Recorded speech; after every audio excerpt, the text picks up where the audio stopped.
Yo quiero empezar por preguntarle, y ahorita escuchando a Mauricio decía, convertir los sueños en realidad es una de las características del liderazgo, y usted lo logró, porque era un sueño.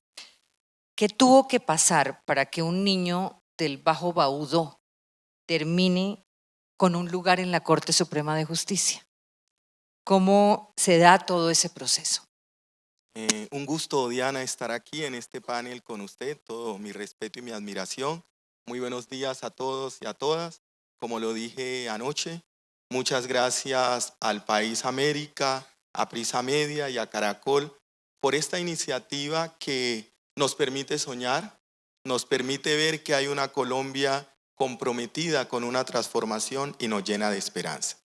Bueno, frente a la pregunta, Diana, yo debo destacar primeramente que se logró gracias a una fuerza interior y de amor de mi madre, que siempre nos formó con valentía y bajo la perspectiva que teníamos que soñar en grande, que por encima de las dificultades, que por encima del espacio marginal en que nos desarrollábamos, por encima de las exclusiones estructurales que tiene el país, con fuerza, con gallardía, con valentía, se pueden alcanzar los sueños.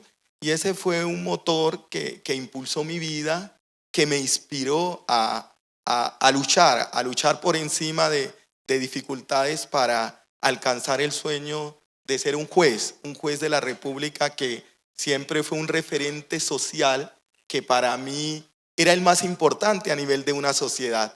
¿Existía algún juez en ese momento que se convirtiera en ese referente, en ese imaginario? Toda la inspiración era de las películas. Cuando miraba esas películas, sobre todo las gringas, y ver un señor con una toga, con una peluca, pero era aquel que decidía ese conflicto, esa dificultad, donde se advertía en el marco de esas audiencias, ese respeto a esa institución. Eso fue una inspiración para mí de decir, ese es el ser humano más importante de una sociedad y del mundo, porque resuelve, porque decide, porque genera paz.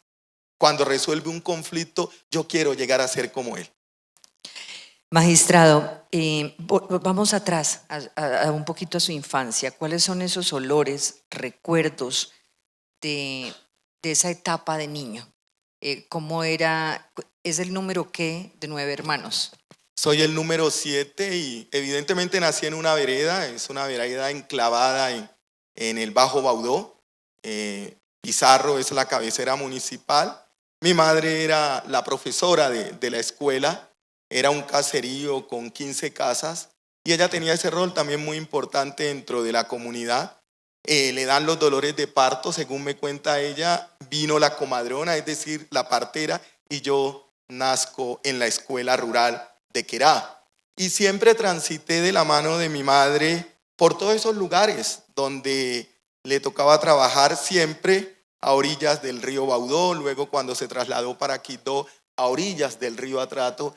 Y de mi infancia lo que recuerdo es siempre poblaciones ribereñas, pero sin luz, que llegada a las 5 o 6 de la tarde ya teníamos que alumbrarnos con vela, porque pues no tenía, eran pueblos rurales donde había carencia absoluta de luz, pero era un recorrido por esa vereda y esos barrancos de mucha alegría, de mucha paz, de mucha libertad. Todavía la violencia guerrillera y paramilitar no se había apropiado con tanto énfasis de esos territorios. Entonces crecí con mucho entusiasmo, como una persona muy libre, muy contenta en medio de las dificultades que se advertían Y en el sigue momento. siéndolo, no ha dejado de sonreír desde anoche permanentemente.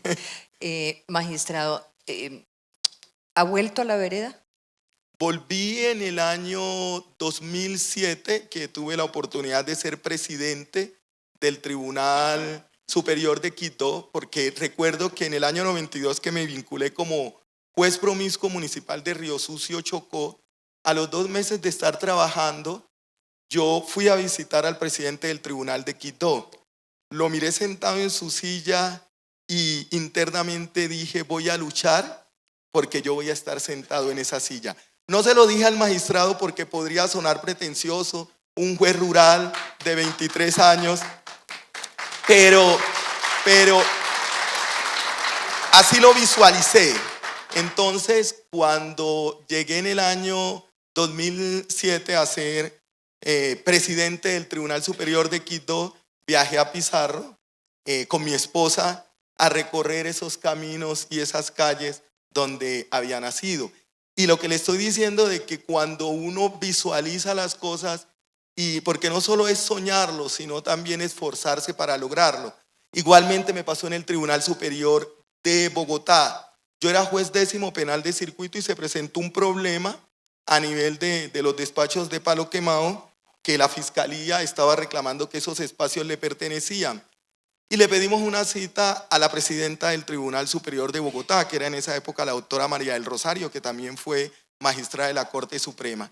Cuando yo entro al recinto de la sala penal del Tribunal Superior de Bogotá, yo dije, voy a estar ahí sentado y en calidad de presidente. Y cuando evidentemente fui presidente de la sala penal, recordé ese momento, recordé la silla donde estaba la magistrada y me reafirmaba que realmente con esfuerzo, con disciplina, se pueden alcanzar los sueños. ¿Cómo fue ese llegar a Bogotá para un chocuano? Y el proceso de educación. Su madre es la que se dispone a decir, lo envío. Perfecto. Yo en el año 1979, que tenía aproximadamente 11 años, lideré un programa radial en la emisora Ecos del Atrato. Era el Año Internacional del Niño. Y en una oportunidad, era un programa de 30 minutos, tuve la oportunidad de participar en un panel. La presentadora del programa me invitó a que la acompañara y posteriormente ella se retiró y yo quedé siendo un locutor de ese programa de radio durante 2 años a la edad de 11 años.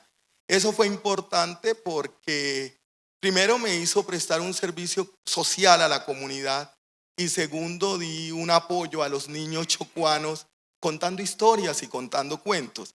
A partir de esa experiencia, cuando en 11 de bachillerato en el colegio público, en la Escuela Normal Superior de Varones de Quito, yo me motivaba por ser periodista, porque sentí que me probé durante 2 años.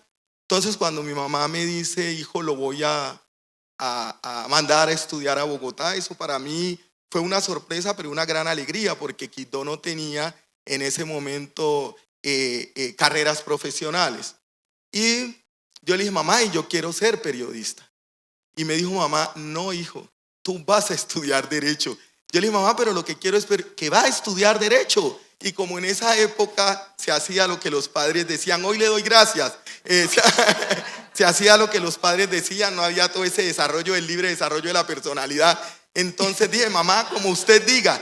Y emprendí y me bastó el primer semestre para saber que esa era mi vocación, por cuanto ya volví a ver ese modelo de juez inspirador y dije, estudio Derecho para ser juez.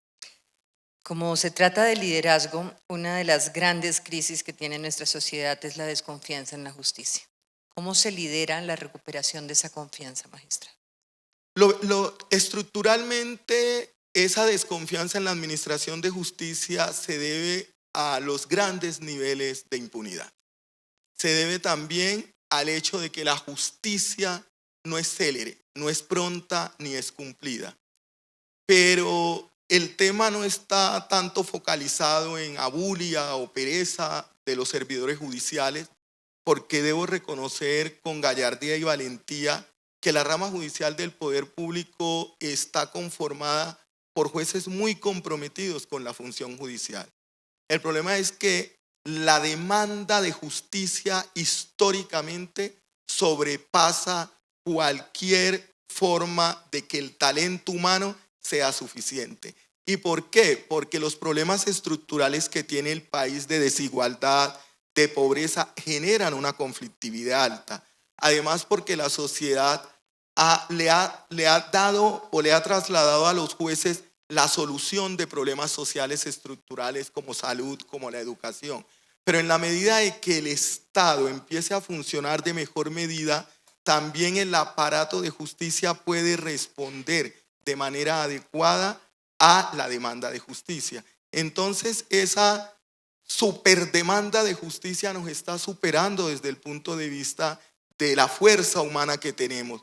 Pero yo aquí con franqueza le hago saber a la sociedad que hay que creer en los jueces, que en todos los territorios de Colombia hay jueces con valentía, con pundonor, con inteligencia, trabajando en pro de una administración de justicia eficiente. Y venimos adelantando un proceso bastante importante de la Corte Suprema de Justicia, no es fácil, para devolverle a la ciudadanía que tengan una mayor confianza en su aparato de justicia.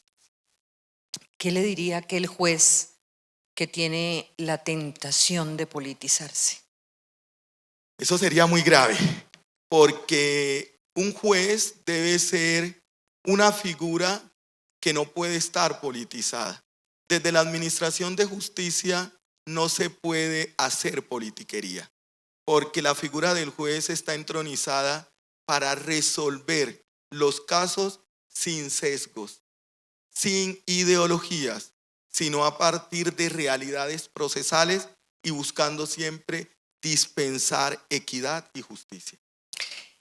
¿Qué siente un hombre cuando se pone la toga? Siempre me he preguntado si hay una especie de investidura, de sensación distinta de estar vestido así que cuando se pone la toga. Claro, la toga es un símbolo de dignidad judicial.